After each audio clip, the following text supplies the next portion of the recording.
The Zenmuse P1 is DJI first aerial surveying camera equipped with a full-frame sensor on a 3-axis stabilized gimbal.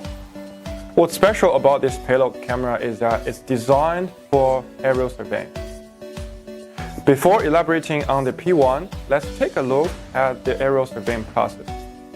First, set a flat rod, then take off and capture images. And finally, import images into reconstruction software to create a 3D model of the area.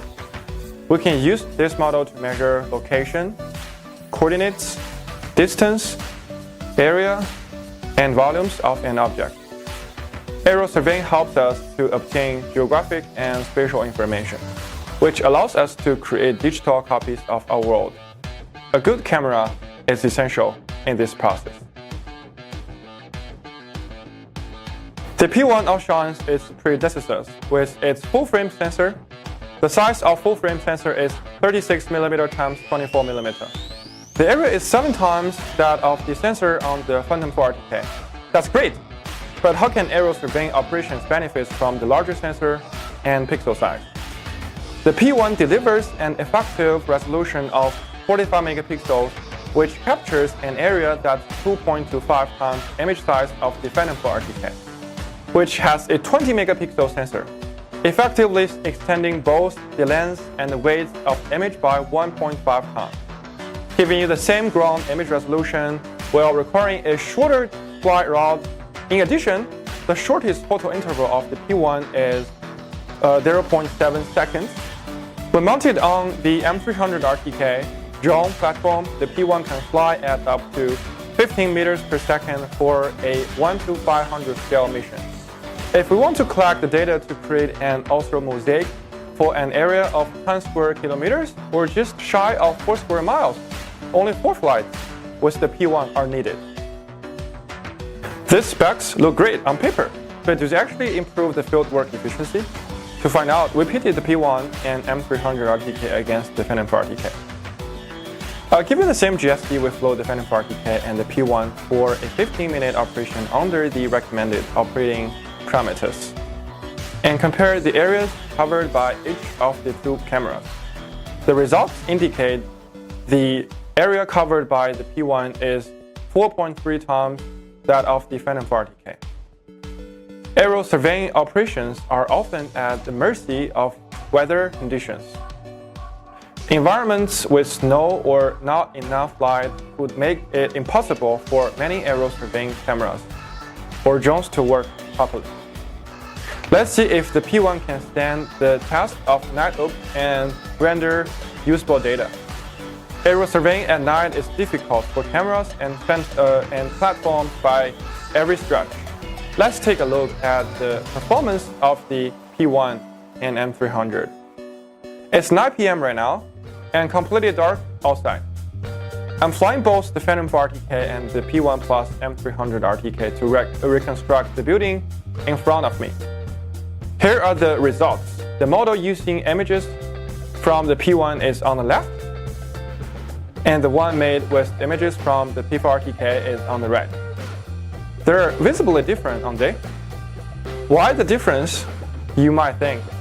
The P1 benefits from the pixel size or the photosensitivity area of single pixels of 4.4 μm, which is 1.8 times that of the Phantom 4 RTK.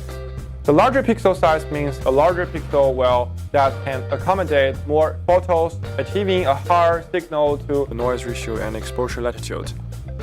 This greatly improves the image quality of the camera under low light conditions. Aerial surveying is often carried out at noon when there is sufficient sunlight. A higher light ratio poses a major challenge to the camera's latitude. When there is not enough latitude, you lose details in underexposed and overexposed area of an image. For example, this control point photo is taken by the Phantom 4 RTK camera at noon.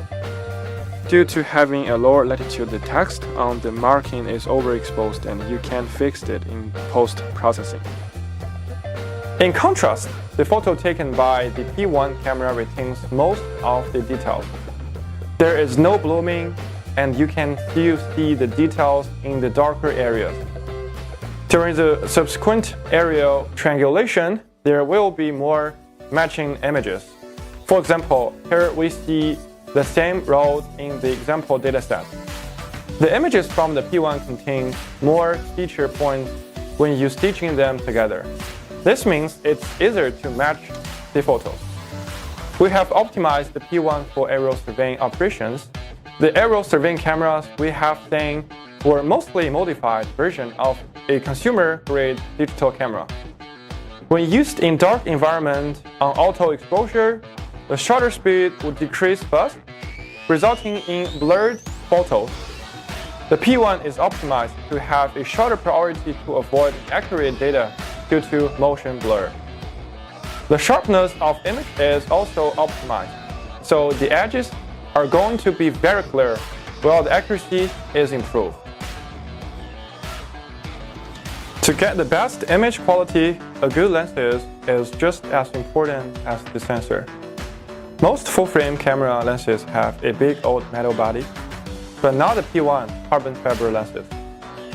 They are integrated, lightweight, and compact, and come in the 24mm, 35mm, and 50mm focal lenses.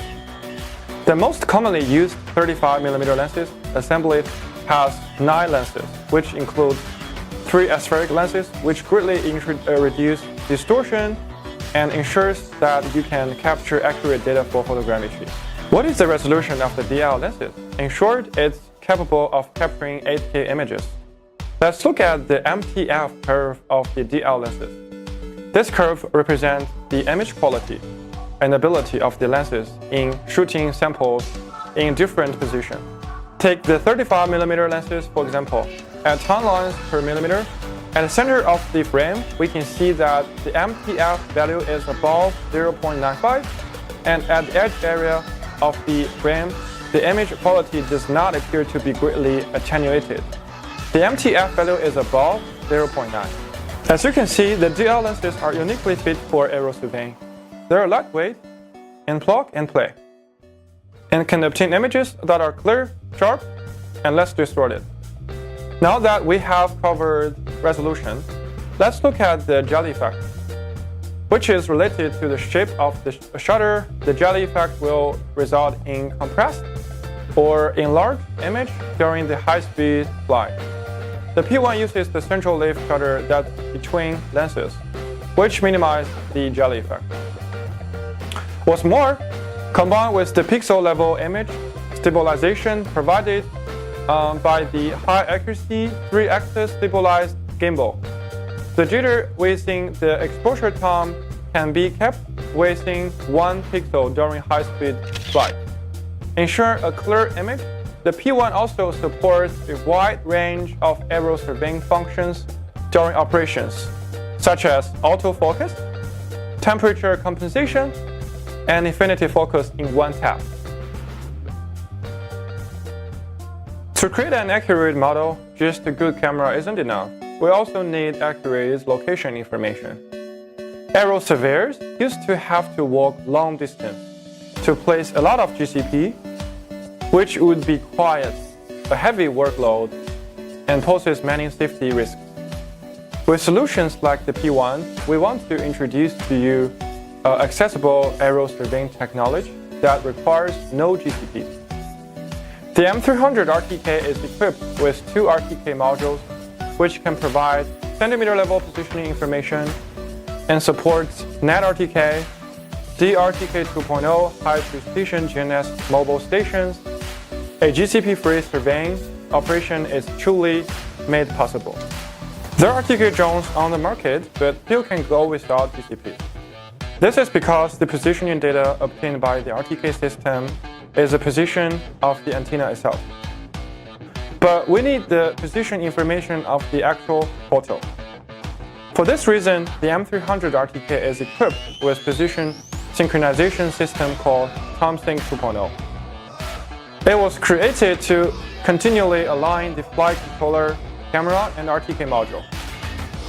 Additionally, TomSync ensures each photo uses the most accurate metadata and fixes the positioning data to the optical center of the lens. optimizing the results from photogrammetric methods and letting the image achieve centimeter level positioning data. This way, the photo can also have an accuracy at the centimeter level. Test results indicate that in a 1 to 500 aero surveying operation without GCP, the drone can achieve an horizontal accuracy of 3 cm and a vertical accuracy of 5 cm, both meeting the requirements of aero surveying without GCPs. To truly deliver data without GCPs, having RTK without syncing position information is not the way to go. People literally employ multi-rotor drones to collect 3D image data of small area because of the sheer amount of image data needed for the reconstruction. A single camera drone would need to fly 5 routes to cover all the directions. To elevate efficiency, DJI engineers developed the Smart Oblique Capture function used on the M300 RTK. The P1 can continuously capture oblique images from 5 directions along the flight route. This can raise its coverage area to 7.5 square kilometers per day. In addition, the P1 intelligently captures only the photo essential for reconstruction at the edges of the survey area, which can reduce the number of the photos taken and improve the post-processing efficiency by 20 to 50%. What does this mean in the field? Assuming that the GSD is the same and the same survey area is shot. The Phantom RTK used 5 flight routes, whereas the P1 will be using the Smart Oblique Capture function. Let's compare the time and the number of photos taken, although their resolutions are different. In the test, the P1 finished the job in just 1 flight, while the P4 RTK needed 2 flights. Let's check the final results. The P1 was in action for 5 minutes and 34 seconds, while the Phantom RTK took 26 minutes and 15 seconds. We can see that the P1 is 4.7 times faster than Phantom RTK. And the P1 took just 97 photos compared to 472 by the Phantom RTK. Overall, the P1 reduced the number of photo pixels by 53%. The following data is summarized from several tests. Back when we first started doing aero surveying, we need at least 3 people, a vehicle, and a large ground station. We also needed to score the takeoff and landing sites and set up GCPs in really hard to access places. After the drone took off, you could only see the basic flight parameters. There was no real-time video transmission, and we'd often lose the drone.